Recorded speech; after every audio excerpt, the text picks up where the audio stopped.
Vamos a un libro del Nuevo Testamento, quizás poco leído, me parece a mí, porque lo he escuchado en lo personal poco, y creo que como también pocos libros rescata o resalta temáticas muy actuales para la iglesia de hoy, que eran los problemas de aquella época y como el hombre y la mujer no cambian, siguen siendo problemas para la época actual de la iglesia. Es la epístola de Santiago.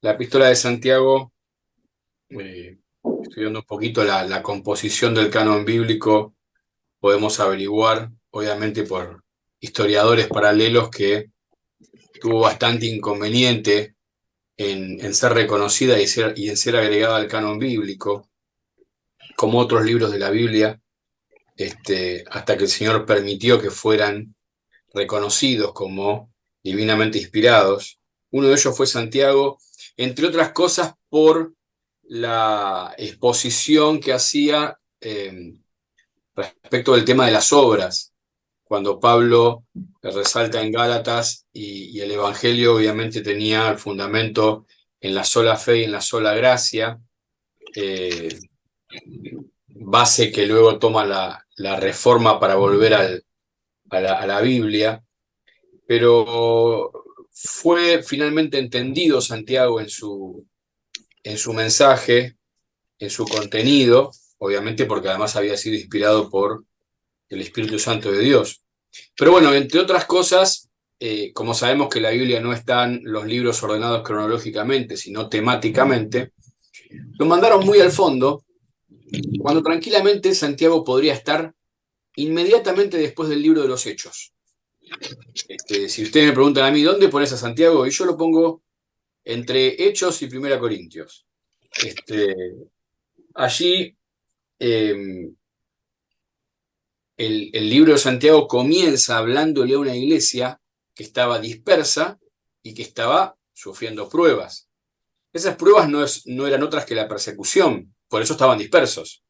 Acuérdense que la iglesia, a partir del capítulo 8 del libro de Hechos, empieza a ser perseguida, allí entre otros por el ilustre Saulo de Tarso, que luego fue el gran apóstol Pablo, pero a partir de ahí la iglesia empezó a ser perseguida.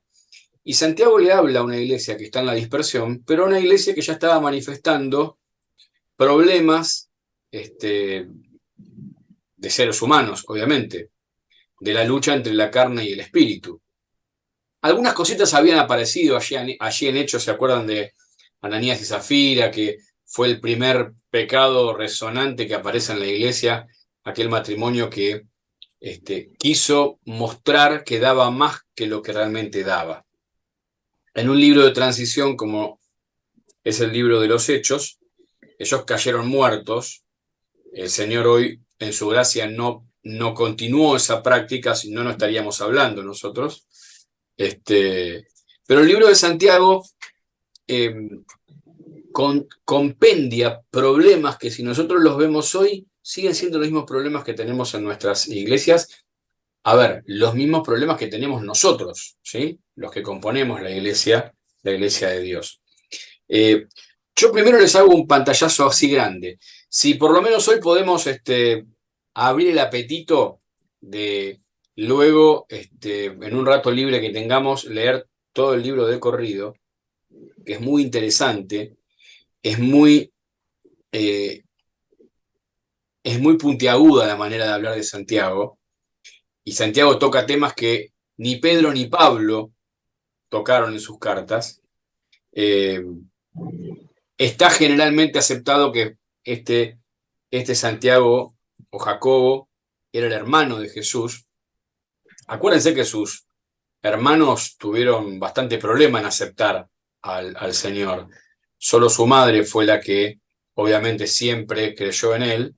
Pero los hermanos tuvieron algún problema. No sabemos en qué momento le hizo el clic a Santiago, y sin duda fue un hombre de Dios y escribió inspirado por el Espíritu Santo esta carta. Pero él se presenta como Santiago, siervo de Dios y del Señor Jesucristo, su hermano, a las 12 tribus que están en la dispersión. Salud.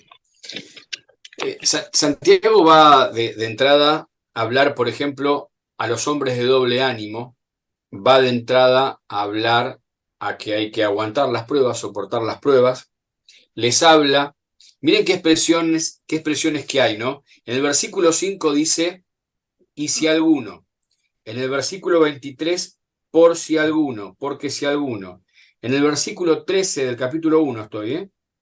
Cuando alguno. En el versículo 26, si alguno. Es como que él se orientaba al público y decía alguno. Decía alguno porque no quería dar nombre, decía alguno porque él sabía que esas cosas estaban pasando, pero no podía puntualizar, ¿sí? A veces nos pasa cuando nosotros tomamos la palabra en nuestra iglesia, hay cosas que podemos decir en otra iglesia, pero no las podemos decir en nuestra iglesia, porque si las decimos en nuestra iglesia, esa expresión a veces tiene nombre y apellido. Entonces, siempre es bueno cuando vienen hermanos de otras congregaciones, o cuando nosotros vamos a otra congregación, tenemos como otro... Pero Santiago estaba tirando porque sabía que iba a caer, sabía que iba a pegar, cuando dice, si a alguno de vosotros le falta sabiduría, pídala. Había personas, había hermanos que estaban faltos de sabiduría. Eh, si alguno es oidor de la palabra y no hacedor de la palabra, este es semejante y sigue hablando del espejo. O sea, había hermanos que escuchaban, pero que no hacían. Si alguno es tentado, no diga que es tentado de parte de Dios, porque Dios no puede ser tentado por el mal, ni él tienta a nadie. Hemos usado muchas veces este pasaje para estudiar la diferencia entre la prueba y la tentación. La prueba me quiere elevar, la tentación me quiere tumbar. Y Dios no tienta, Dios prueba. Entonces, si alguno, porque evidentemente había algún hermano que estaba diciendo cómo me está tentando el Señor con la vecina de enfrente o cómo me está tentando el Señor con este negocio, el Señor no tienta, el Señor prueba. La tentación viene o de nuestra propia concupiscencia, o del mundo, o directamente de Satanás, que de vez en cuando se toma el trabajo de dedicarse personalmente a nosotros, aunque generalmente, como Él no es omnisciente, ya ha establecido un sistema y muchas veces descansa en nuestra propia concupiscencia. Como diciendo, Fernando, con Fernando solo alcanza, con él mismo alcanza para, no me tengo que ocupar de él. Pero él dice, cuando alguno. En el versículo 26, si alguno se cree religioso entre vosotros y no refrena la lengua, esto de la lengua tema que va a tocar después, y empieza a tirar estos palos, podemos decir algunos de nosotros, pero bueno, son tiros que sabían que iban a dar en el blanco, ¿no? Otro de los temas que toca el capítulo 2 y no deja de ser actual es el tema de la parcialidad, o sea, el hacer acepción de personas. Esto es algo que sigue vigente en las iglesias, especialmente cuanto más años tiene el creyente, más le cuesta aceptar al distinto, más les cuesta aceptar a aquel que no está dentro de un orden preestablecido. Y hoy las personas a nuestras iglesias vienen rotas. Ya no es más la gente que venía a la iglesia hace 30, 40 años atrás, que venía papá, mamá, los nenes, él trabajaba en la fábrica, ella era maestra y los chicos estaban estudiando. No vienen más esa familia. Vienen familias ensambladas, familias separadas, con problemas de adicciones, con problemas sociales, con problemas culturales, muchas veces con baja formación intelectual. ¿Y cuánto le está costando a la iglesia hoy no hacer diferencia y recibir con naturalidad a estas personas? A veces por miedo a que nos estamos tomando un problema. Y sí, y para eso estamos. Si no, no estaríamos acá. Pero el tema de hacer acepción de personas, y ahí presenta una figura, ¿sí?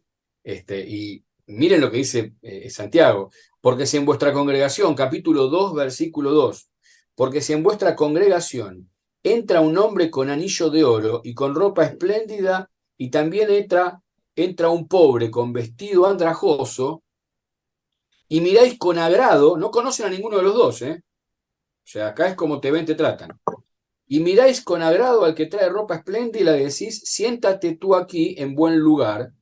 Y decís al pobre, estate tú allí en pie o siéntate aquí abajo de mi estrado. Las, las sinagogas de los judíos en aquella época tenían, porque el judío religioso tenía la necesidad de establecer rangos, y tenían estrados para sentarse, y algunos se sentaban adelante y alto, y otros atrás, y a algunos les cedían el asiento y a otros les decían sentate en el piso. Eh, Sigue pasando hoy en día, sigue pasando, es muy complicado y a veces lo ves, ¿no? Depende de qué persona entra a la iglesia, vos que van 4, 5, 6 a saludarlo, y depende de quién entre y tenés que ir porque no va nadie, y sabés que no va a ir nadie. Este, pero bueno, es un defecto, un gran defecto nuestro, que ya Santiago lo estaba vislumbrando y lo estaba viendo en aquella época y no ha perdido vigencia. Eh, Otro de los puntos, allí en el capítulo 2 desde el versículo 14 aparece quizás el tema del concepto de las obras, que es por lo cual se lo cuestionaba un poco a Santiago.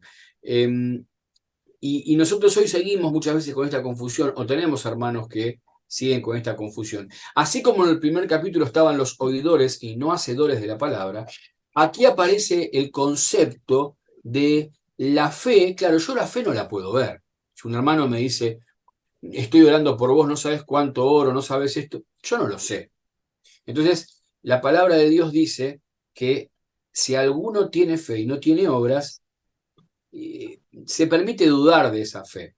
Claro, el concepto venía con respecto a la fe contra las obras, pero lo que debemos entender este, claramente, y es lo que luego en su momento seguramente se entendió, y es lo que pasa muchas veces con personas que por medio de obras quieren acercarse a Dios. Las obras antes de la fe no sirven de nada, pero las obras después de la fe, sí.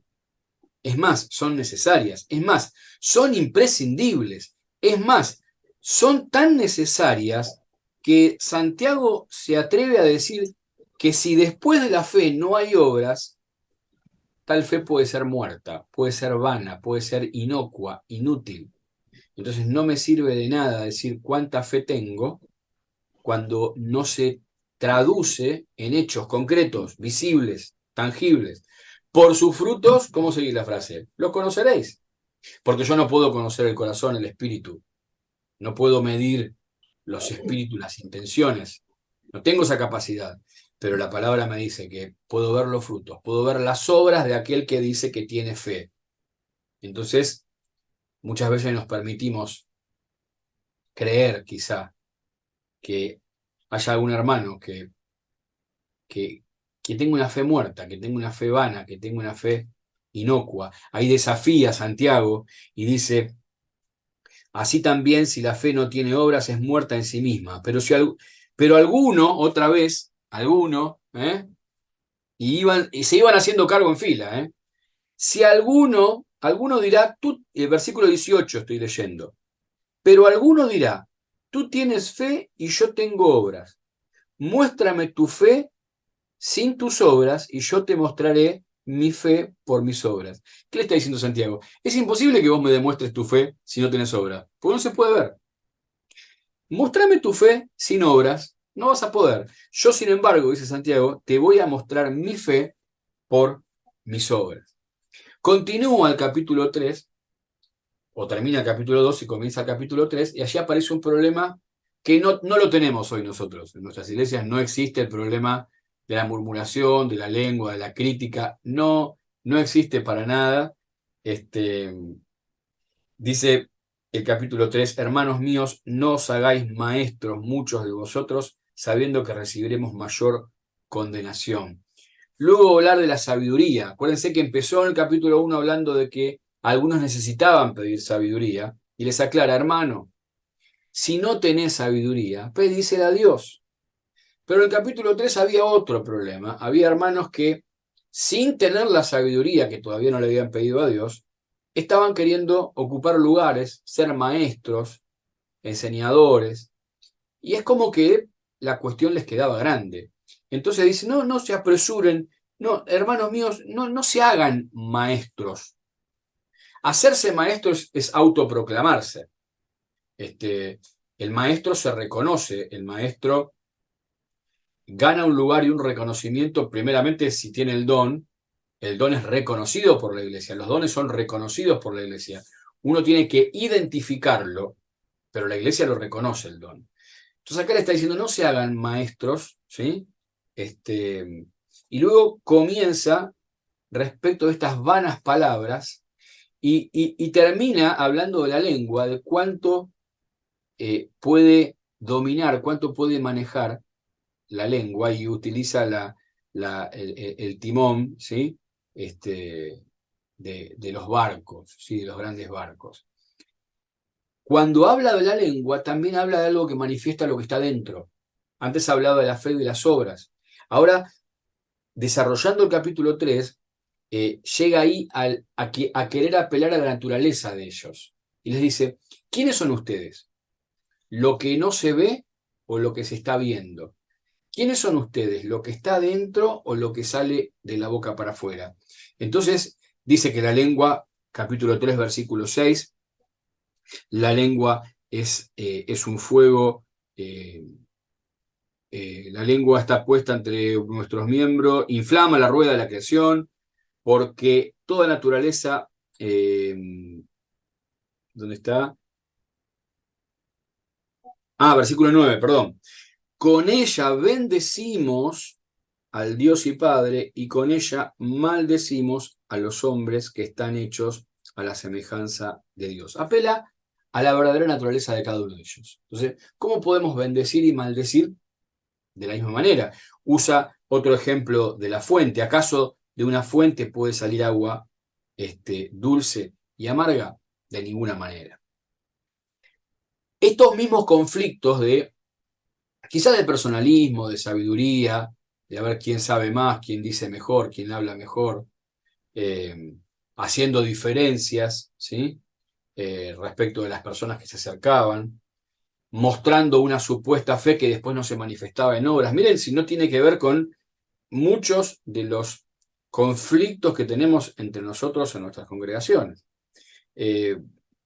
Llega otra vez al capítulo 3, versículo 13, y otra vez si alguno. Pero en este caso dice, como muchas veces nosotros utilizamos el recurso cuando nos toca hablar o estar...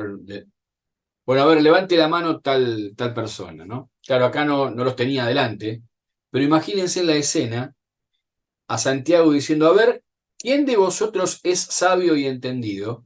Que levante la mano. No iba a levantar la mano nadie, porque si a nosotros nos preguntan si somos sabios y entendidos, nosotros no vamos a levantar la mano.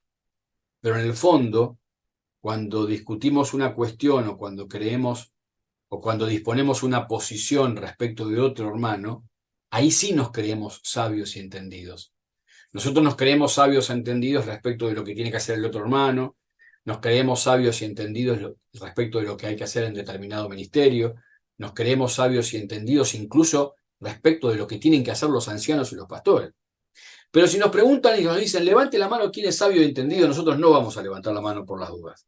Pero Santiago les dice, versículo 13, ¿quién es sabio y entendido entre vosotros? Bueno, muestre por la buena conducta sus obras en sabiduría, en sabia mansedumbre. Otra vez vuelve con las obras. ¿Cómo se manifestaba la fe en el capítulo 2? Por las obras. ¿Cómo se manifiesta la sabiduría en el capítulo 3? Por la conducta, por la conducta, por las obras. Entonces los contradice, porque se dice, si ustedes se reconocen sabios, si ustedes en el capítulo 3, como les dice, están autoproclamándose maestros, si ustedes tienen incluso la capacidad de elegir a las personas a quienes recibir y a quienes no recibir, si alguno de vosotros, como lo leímos en el primer capítulo, se cree religioso, si alguno de vosotros se cree oidor de la palabra. Versículo 14, capítulo 3. Pero si tenéis celos amargos y contención en vuestro corazón, no jactáis ni mintáis contra la verdad, porque esta sabiduría no es la que desciende de lo alto, sino terrenal, animal y diabólica. Es fuerte lo que está diciendo. Porque donde hay celos y contención, allí hay perturbación y toda obra perversa. De alguna manera está contraponiendo lo que es la sabiduría, que es la capacidad natural de una persona. Nosotros tenemos alrededor personas muy inteligentes, muy capaces.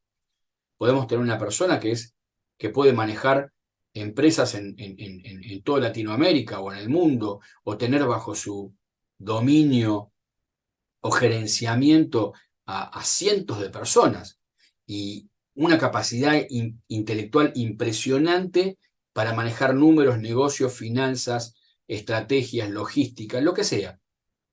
Es inteligencia. Pero esa no es la inteligencia espiritual que alcanza para la obra. Esa inteligencia, si nosotros queremos manejarnos con esa inteligencia, dice que va a generar todo esto y no va a alcanzar. Ni siquiera repetimos lo que él les dice, que es animal y diabólica. Sin embargo, en el versículo 17 dice, pero la sabiduría que es de lo alto no es ni terrenal, ni animal, ni diabólica. La sabiduría que es de lo alto es primeramente pura, pacífica, amable, benigna, llena de misericordia y de buenos frutos, sin incertidumbre, nada dudoso, ni hipocresía. Esa es la sabiduría que viene de lo alto.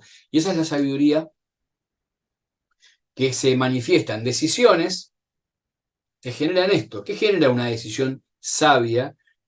¿Qué genera una decisión con sabiduría espiritual? Bueno, que haya pureza, que haya paz, que haya amabilidad, que haya benignidad, que haya misericordia, que no haya duda. Sin embargo, la otra generaba otras cosas, generaba celos, contención y perturbación. Continúa con otro problema más que tampoco tenemos nosotros. Dice el capítulo 4, ¿de dónde vienen las guerras y los pleitos entre vosotros? Él sabía que había problemas, él sabía que había pleitos, dice guerras. Nosotros vemos hoy lo que es una guerra, lo estamos viendo todos los días por televisión, y la verdad que use esta palabra entre hermanos y dentro de la iglesia es medio bélica, medio fuerte, pero la usa. Dice guerras y pleitos. Una guerra es un enfrentamiento declarado. Para que una guerra tenga nombre de guerra, tiene que haber una declaración. O sea, está establecido que hay una guerra. Y lamentablemente muchas veces en nuestras congregaciones tenemos guerras declaradas. O nosotros no sabemos que Juancito con Pedrito se llevan a las patadas. O como tuvo que escribirle el apóstol Pablo a estas dos hermanas, que ahora me olvidé el nombre, que les dijo que sean de un mismo sentir. ¿Cómo era? Sí, bueno, me olvidé el Sintique y nombre. Evoide. Sí. Evoide y Sinique. Porque sabía que ahí había ruido ahí. Entonces, está hablando de las guerras, de los pleitos, y les pregunta, o esas preguntas capciosas, o esas preguntas retóricas, mejor dicho, ¿de dónde vienen? Bueno, yo les voy a decir de dónde vienen. De vuestras pasiones que combaten en vuestros miembros. Codiciáis y no tenéis, matáis y ardéis de envidia, y no podéis alcanzar, combatís y lucháis, pero no tenéis lo que deseáis porque no pedís. Pedís y no recibís porque pedís mal para gastar en vuestros deleites. Oh almas adúlteras, ¿no sabéis que la amistad del mundo es enemistad contra Dios? Cualquiera pues que quiera ser amigo del mundo se constituye enemigo de Dios. Una situación compleja, una situación triste que describe a la iglesia de ese momento y que no ha perdido vigencia aún hoy en día. Seguimos teniendo pleitos, seguimos teniendo guerras, seguimos teniendo gente que nunca está conforme, que siempre está protestando, que siempre le falta algo, que siempre está diciendo por qué el otro lo tiene y yo no, por qué al otro sí y a mí no, eh, y no ha perdido vigencia. Ahora, Santiago llega al versículo 6 del capítulo 4, y con la paciencia que le es transmitida de parte de Dios, porque no me imagino a Santiago una persona muy tranquila. Ya en su escritura era bastante vehemente, era bastante fuerte, bastante punzante. Pero dice, pero él, refiriéndose al Señor, pero él da mayor gracia. ¿Se acuerdan? Pablo allí en Romanos, pero cuando sobreabunda el pecado, sobreabunda la gracia. Pero él da mayor gracia. Por esto dice, Dios resiste a los soberbios y da gracia a los humildes. Y les da algunas pautas, le da algunos secretos, algunas palabras. Versículo 7, ¿qué hay que hacer? Sométanse. Versículo 8, acérquense. Versículo 8, límpiense. Y versículo 8, purifíquense. Si del versículo 7 y 8 resaltamos estos verbos, someterse, someteos pues a Dios, resistid al diablo y huirá de vosotros. Versículo 8, acercaos a Dios y Él se acercará a vosotros. Pecadores, limpiad las manos. Había pecado en la iglesia. Sin duda que había pecado en la iglesia, si no, el cuadro de situación que viene presentando Santiago no sería real, no sería posible. Por eso le está, si alguno, no está poniendo acá la expresión si alguno, pero la viene repitiendo tanto que ya prácticamente la escuchamos. ¿Sí? Someteos pues a Dios y resistid al diablo. Acercaos a Dios y Él se acercará a vosotros. Si alguno ha pecado,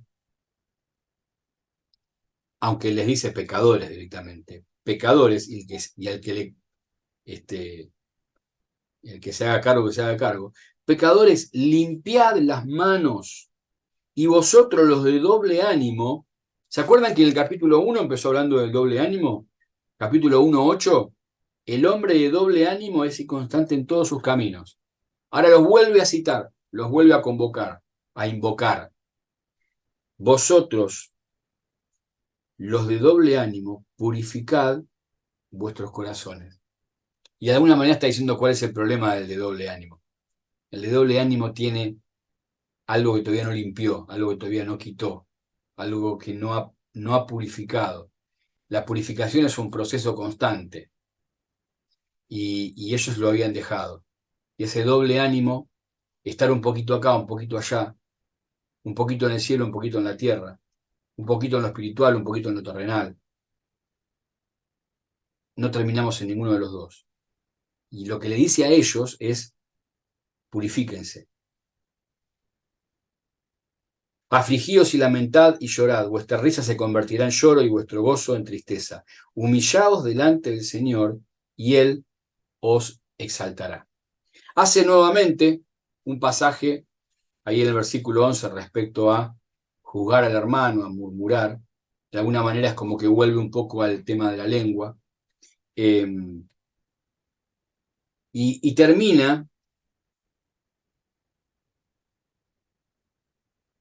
y yo quiero detenerme en el capítulo 7 del versículo 5, pero antes de eso habla un poco también de los ricos opresores, o más bien respecto de aquellos que han depositado en la riqueza su confianza, su fortaleza, su seguridad.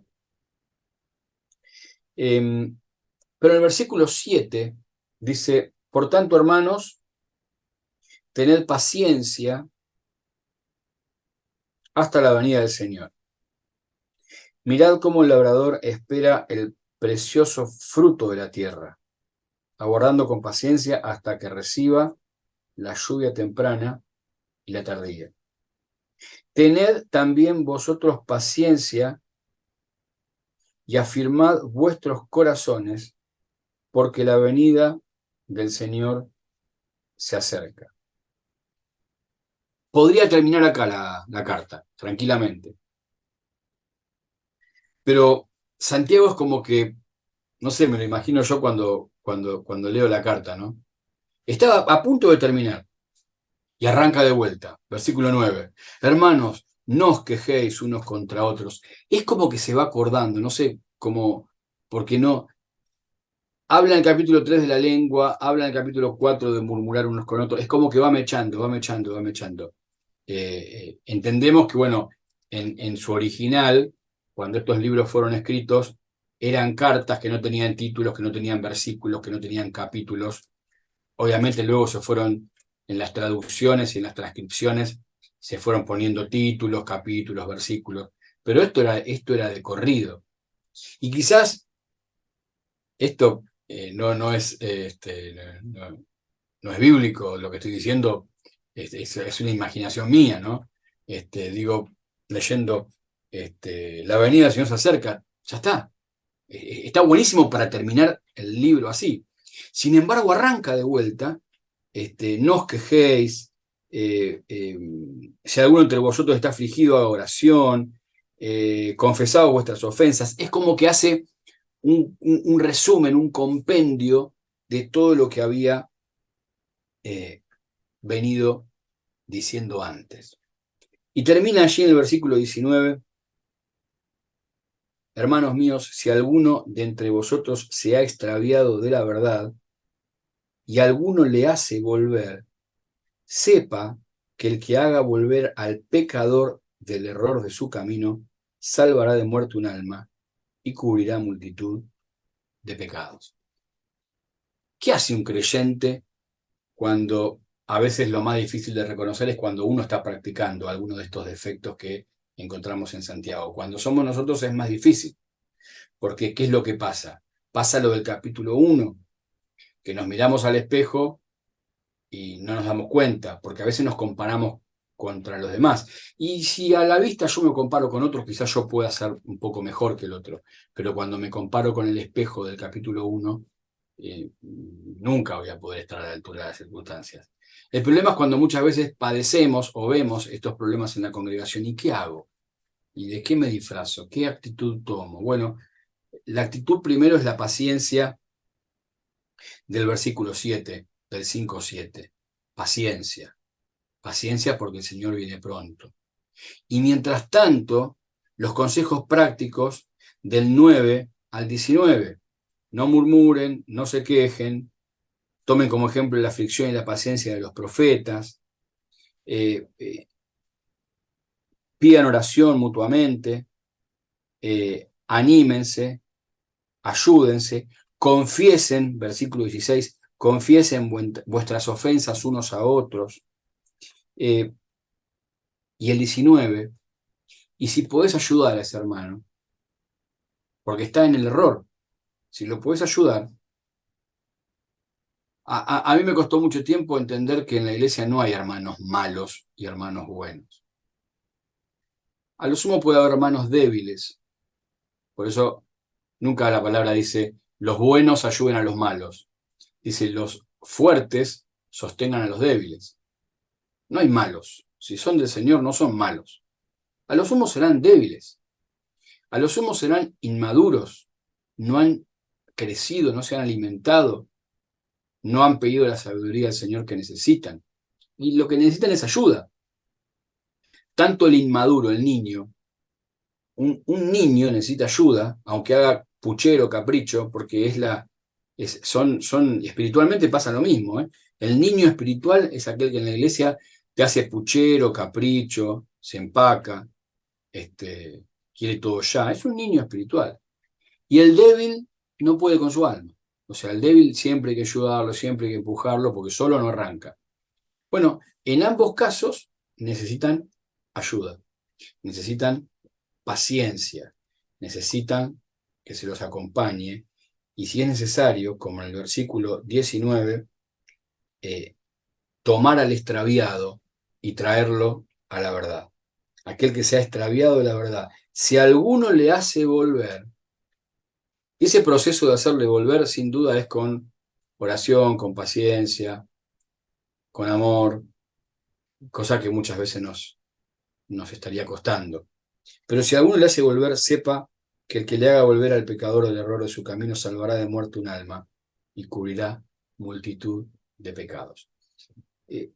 Ha tirado una batería de temas, Santiago, en su carta, que, como él dijo, si alguno, lo que repitió tantas veces, Si a alguno le viene bien, si a alguno dijo, bueno, la verdad que es justo que me pegaron, era el objetivo de Santiago. Y en temas tan salpicados, pero que reflejaban la realidad de la iglesia que él estaba viviendo, porque él no ignoraba todo esto, y sigue siendo la verdad de la iglesia en la cual vivimos hoy. Analizamos nuestros conflictos, nuestras preocupaciones, nuestras cargas, nuestros pesares, y no salen de este ámbito de circunstancias. Entonces, que esta carta nos ayude, primero, a ser los primeros en mirarlos al espejo, allí en el capítulo 1. Mas el que mira atentamente en la perfecta ley, la de la libertad, y persevera en ella, no siendo oidor olvidadizo, sino hacedor de la obra, éste será bienaventurado en lo que hace. Comparándonos con la palabra. Este será bienaventurado en lo que hace. Que el Señor bendiga su palabra. Y si despertó el apetito, después cuando tengan un ratito, no es muy larga, léanla toda y van a ver que hay más perlas para sacar. Que el Señor les bendiga.